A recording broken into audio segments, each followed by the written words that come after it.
인생을 살아가다 보면 아주 드물게 정말로 완벽에 가까워 보이는 사람을 만날 때가 있는 것 같습니다. 저는 제가 고등학생 때 그 완벽한 사람이 바로 저인 줄 알았습니다. 예, 지금은 부족한 걸 많이 알지만 제가 그 완벽한 사람인 줄 알았습니다. 아직 중2병이라고 하는데요. 그 중2병이 고등학교 때까지 갔던 것 같습니다. 공부도 곧잘 했었고요. 인간관계도 꽤나 좋았기 때문입니다. 그런데 제가 가지고 있던 그 완벽한 사람은 바로 나다라는 그 마음이 고등학교 때 같이 공부하며 알게 된 한 친구에 의해 무너지게 되었습니다. 그 친구는 바로 우리 학교에서 그 고등학교에서 전교 1등을 하던 친구였습니다. 당시에 제가 학교에서 자랑 자랑 아닌 자랑인데 전교 3등을 계속 유지하면서 졸업을 했어요. 제가 다니던 학교는 신설된 학교여서 제가 1기 졸업생으로 졸업을 했는데요. 그 학교가 처음 생긴 학교가 좋은 평가를 받으려면 그 1기 학생들을 좋은 학교에 보내야 했습니다. 그래서 학교는 전교 1등부터 20등까지 학생들을 추려서 수업 시간이 끝나면 야간 자율학습 시간에 그 학생들만 1등부터 20등까지 학생들만 모아놓고 독서실에 가둬놓고 공부를 시켰습니다. 그 자리는 상위 20명의 그 학생들만을 위해서 특별하게 마련된 사물함도 있었고요. 칸막이 이런 독서대도 있었고요. 굉장히 좋은 곳이었어요. 그 독서실에 들어가서 그 전교 1등 하던 학생을 처음 알게 되었습니다. 제가 아까 말씀드렸는데 저는 공부도 곧잘 했었고요. 네, 공부도 곧잘 했었고 인간관계가 좋다고 생각했기 때문에 제가 스스로 어쩌면 나는 완벽한 사람이 아닐까라는 그런 생각을 했습니다. 그런데 거기서 만난 전교 1등 학생은 공부를 저보다 당연히 잘했죠. 제가 3등이고 그 친구가 1등이었기 때문에 저보다 더 훨씬 잘했었고요. 관계도 이상하게 공부만 하는 친구가 참 관계를 못할 것 같은데 이 친구가 공부도 열심히 하는데 인간관계도 너무 좋은 거예요. 저는 조금 소심한 성격이어서 낯을 가리는 좀 단점이 있었는데 그게 저는 단점이라고 생각하지 않았기 때문에 완벽하다 생각했는데 그 친구를 보니까 그 낯선 것에도 잘 적응해서 친구를 사귀는 거예요. 거기다가 무엇보다도 제겐 없는 외모의 그 축복까지도 그 친구는 갖고 있었습니다. 너무 잘생겼었어요. 제가 보기에 그 친구는 저보다도 더 저는 그 친구에 비하면 너무나 부족한 사람이 되고 그 친구가 너무 완벽한 사람처럼 보였습니다. 그 친구를 볼 때면 나도 저 친구를 닮고 싶다. 나도 쟤한테 배우고 싶다. 공부를 좀 배워야겠다. 라는 마음이 솟구쳤습니다. 그런데 단 한 번 그 친구가 저에게 이런 모습을 보여줬습니다. 그 독서실에서 이제 쉬는 시간에 계속 공부를 할 수는 없으니까요. 쉬는 시간에 친구랑 떠들고 있길래 옆에 지나가면서 슬쩍 엿들었는데 어떤 얘기를 하냐면 당시에 서울대를 나오신 나이 지긋하신 여자 선생님이 한 분 계셨어요. 근데 그 여자 선생님을 친구랑 놀리면서 뒷담을 하고 있는 거예요. 그 모습을 보면서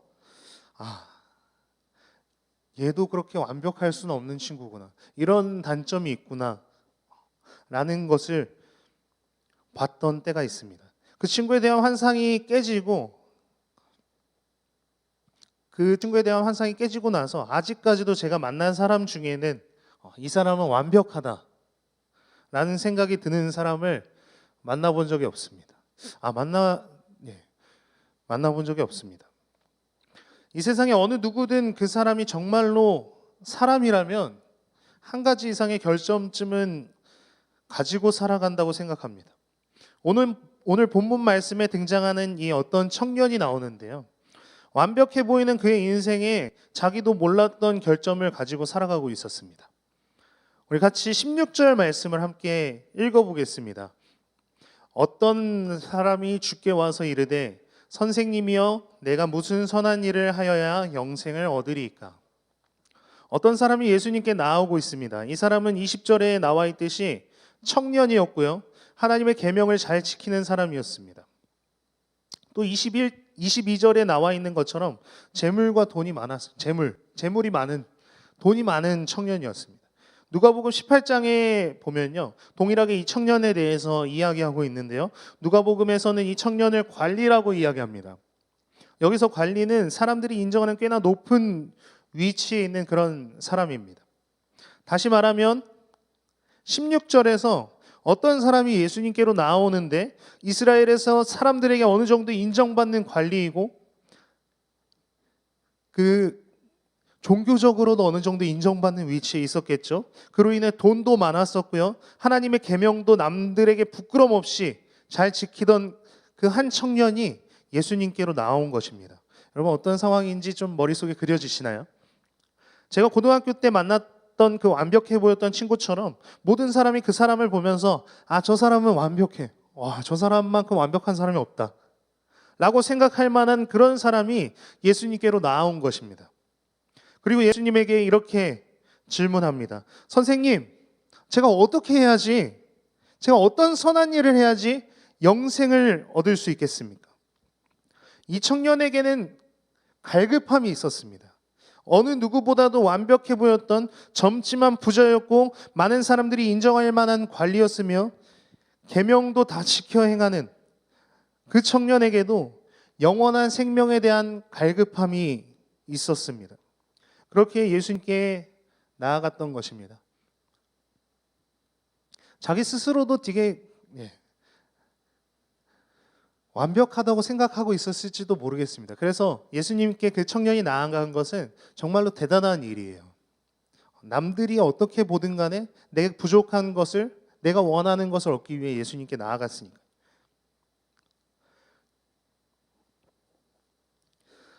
지금 말씀을 듣고 계신 여러분들을 예수님께로 초청합니다.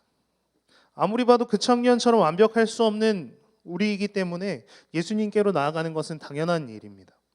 계속해서 말씀을 통해 예수님께로 더욱 나아가 보겠습니다. 이렇게 16절이 지나가고 17절에서 예수님께서 영생을 찾는 그 청년에게 이렇게 반문하십니다. 어찌하여 내게 선한 일을 묻느냐? 그리고 이렇게 대답하시죠. 선한 분은 오직 하나님 한 분이시다. 너가 영생을 얻고자 한다면 그 사신 하나님이 주신 계명을 잘 지키면 돼. 청년이 다시 예수님께 되묻습니다. 어떤 계명을 지키면 됩니까? 어떤 계명을 지키면 됩니까? 예수님은 모든 이스라엘 민족이 알고 있는, 당연히 모든 사람이 지켜야 하는 레위기에 나와 있는 그 10계명, 그리고 계명들을 말씀해 주십니다. 여러분, 아까 전에는 청년이 예수님께 나와 질문하는 모습을 상상해 보았는데 이번에는 이 장면을 상상해 봤으면 좋겠습니다. 정말로 다른 사람 눈에 완벽해 보였던 그 청년이 예수님께 나와 갈급함을 가지고 어떻게 해야 영생을 얻을 수 있는지 질문했는데요. 예수님은 이렇게 대답하시는 거예요. 가장 기본적인 대답들을 해주시는 겁니다. 심지어 그 청년이 너무나 잘 알고 있어서 평소에 잘 지켜 행하던 계명들로 대답을 해주시는 거예요. 어떤 사람들은 이렇게 생각할지도 모르겠습니다. 역시 예수님이 그 청년의 모든 것을 꿰뚫어 보시고 그 청년의 속을 낱낱이 꿰뚫어 보시고 정말로 지혜로운 답변을 주셨구나 라며 감탄할지도 모르겠습니다.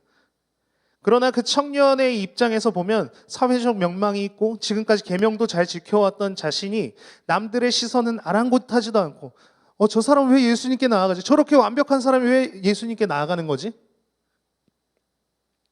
다른 사람의 시선을 아랑곳하지도 않고 어쩌면 자신의 자존심을 버리고 예수님께 나아와 어떤 선한 일을 해야지 영생을 얻을 수 있습니까? 라고 물어보고 있는데 예수님은 고리타분한, 어쩌면 너무나 당연한 대답을 하고 계신 것입니다. 조금 바꿔서 한번 얘기해 보면요, 제가 지찬양 전도사랑요, 지찬양 전도사랑 살을 빼자는 일념으로 동네에 있는 수리산 정상에 올라가자고 다짐을 했습니다. 그래서 하루 만났어요. 만나서 우리 수리산 정상 이 정도도 못 올라가면 우리 사람이 아니다. 수리산 정상으로 올라가자.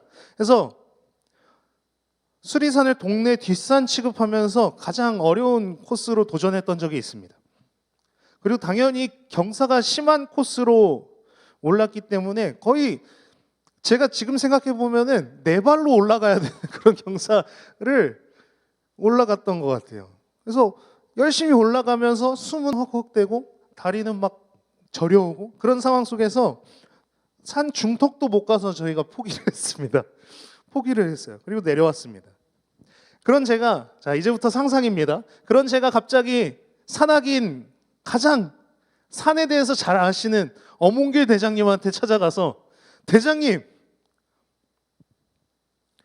어떻게 해야 제가 저 같은 사람이 수리산 정상을 볼 수 있을까요? 어떻게 해야 수리산 정상에 올라갈 수 있겠습니까? 이렇게 물어본 거예요. 그런데 그 대장님이 이렇게 대답하는 것이죠. 수리산 정상을 향해 올라가면 너는 그 정상을 볼 수 있어 라고 대답하는 겁니다. 그럼 어떤 상황인지 이해가 되시나요? 그 청년이 예수님께 나와서 어떻게 해야 영생을 얻겠습니까? 라고 질문했는데 예수님이 그렇게 대답하신 거예요. 아까 그 어몽길 대장님처럼 수리산 정상을 향해 나아가면 너는 수리산 정상을 볼 수 있어. 이런 대답을 하신 겁니다. 오늘 말씀에 등장한 청년이 지금 예수님께 이런 대답을 들은 거예요. 그래서 그 청년은 당연하게도 예수님께 20절과 같이 대답하는 것입니다. 우리 함께 20절을 그 청년의 마음을 좀 살려서 한번 같이 읽어볼까요? 우리 가정에서 한번 연기하는 것처럼 한번 말씀을 읽어볼까요? 그 청년이 이르되 이 모든 것을 내가 지켰사온데 아직도 무엇이 부족하니까 이렇게 대답하는 거예요. 지금 시대의 말로 하면은 제가 뭐가 부족해요? 저는 지금까지 하나님이 주신 그 계명들을 다 지켰는데 저한테 뭐가 부족합니까? 라고 어이없는 투로 말하는 것이라고 한번 상상해 볼 수 있겠습니다. 그 후에 예수님은 짜증 섞인 투로 물어보고 있는 그 청년을 꿰뚫으시며 이렇게 대답하시는 것입니다. 21절을 같이 읽겠습니다. 시작. 예수께서 이르시되 내가 온전하고자 할진대 가서 내 소유를 팔아 가난한 자들에게 주라. 그리하면 하늘에서 보화가 내게 있으리라. 그리고 와서 나를 따르라 하시니. 아멘. 예수님은 그 청년을 꿰뚫어 보고 계셨습니다. 실제로도 청년은 누군가가 흠잡을 데 없이 하나님의 계명을 지켰을 것입니다. 누구도 무언가 자기 자신 속에 부족함을 느끼고 있는 그 청년에게 예수님과 같이 하나님이 주신 기본적인 계명을 잘 지켜라 라고 할 수 있는 그런 사람은 없었습니다. 어느 누구도 그 청년에게 너 하나님이 주신 계명을 잘 지키면 영생을 얻을 수 있어 라고 할 만한 사람이 주변에 없었던 거예요. 그러나 예수님께서는 그 청년의 그 마음을 잘 아시는 것입니다. 특별히 그 청년의 특징인 재물, 돈이 많은 것과 관련해서 네가 정말로 하나님이 주신 그 계명처럼 이웃을 내 몸과 같이 사랑한다면, 너가 정말로 너의 이웃을 네 몸과 같이 사랑한다면 네가 가진 모든 것을 팔아서 가난한 사람들에게 주고 와서 나를 따라 라고 말씀하시는 거예요. 그러자 그 청년은 우리가 잘 알고 있는 것처럼 22절 말씀에 그 청년이 재물이 많음으로 이 말씀을 듣고 근심하여 돌아갔던 것입니다. 그 완벽해 보였던 이스라엘 안에서 높은 명망 있는 관리였던 부자 청년 또한 결점이 있었던 것입니다. 그리고 수많은 성경에 존경받는 인물들도 세상의 어떤 사람들이라도 그들만의 결점을 가지고 있습니다. 제가 정말 좋아하는 다윗도 여러분 잘 아시겠지만 결점이 있죠. 밧세바를 범했던 그 결점. 물론 앞서 말씀을 통해 본 것처럼 청년에게 배울 점이 우리는 많이 있습니다. 그는 30대에 아직 젊은 청년의 나이임에도 불구하고 많은 부와 관리가 되는 명예를 얻었습니다. 이것은 자기 인생에 최선을 다해 살았음을 의미합니다. 그는 자기 나름대로 최선을 다해 하나님의 계명을 지켰습니다. 그러니까 자기가 스스로 예수님께 이렇게 말할 수 있는 것이죠. 저는 모든 계명을 지켰는데 어떤 계명을 더 지켜야 할까요? 라고 물어볼 수 있는 것입니다. 앞서 말씀드린 것처럼 그는 영생에 대한 갈망으로 예수님께 나아갔습니다. 우리는 그의 그 마음의 갈급한 마음까지도 배워야 할 것입니다. 그리고 그 청년이 가진 결점 또한 우리는 기억해야 됩니다. 우리 모두가 가지고 있는 하나씩은 가지고 있는 그 결점들이 있지만 이 청년이 가진 결점들을 우리는 기억해야 됩니다. 계명을 자기 나름대로 열심히 지켰으나 행위뿐만 아니라 마음까지도 지켜야 한다는 것을 그 청년은 몰랐습니다. 무지함이 있었죠. 당당하게 모든 계명을 지켰다 자부하는 교만함도 가지고 있었습니다.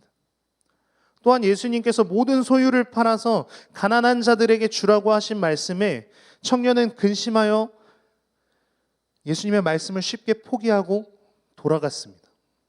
이런 청년을 보면서 예수님은 23절에서 제자들에게 이런 사람은 천국에 들어가기 어렵다고 말씀하십니다.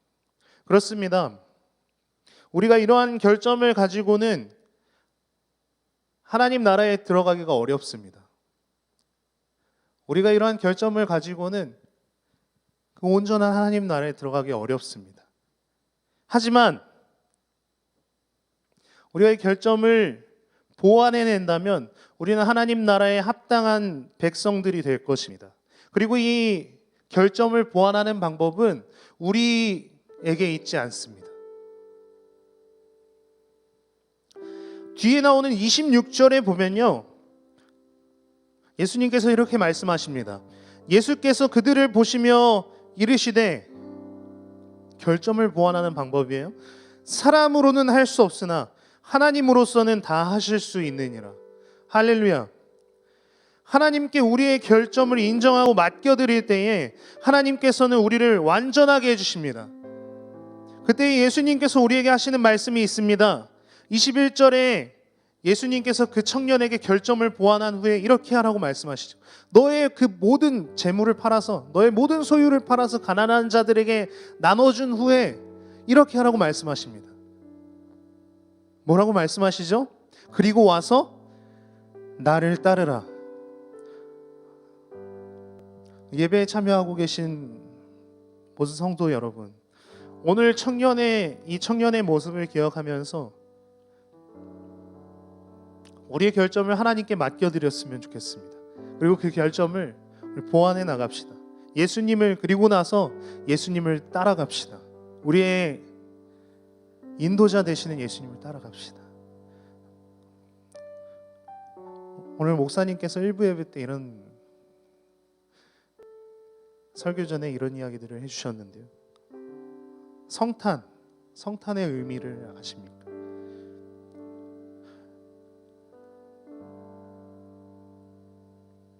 예수님께서 우리를 위해 자기를 버리셨던 것처럼 이웃을 위해 우리 자신을 버리고, 예수님께서 우리를 위해 자기를 희생하셨던 것처럼 이웃을 위해 우리 자신을 희생하고, 예수님이 우리를 사랑하셨던 것처럼 이웃들을 뜨겁게 사랑해주는 그 성탄의 의미를 기억하는 우리가 되길 소망합니다.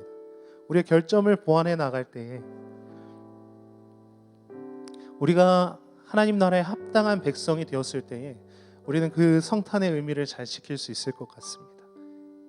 우리 그렇게 되길 소망하면서 이 찬양 함께 부르고 기도하길 원합니다. 아까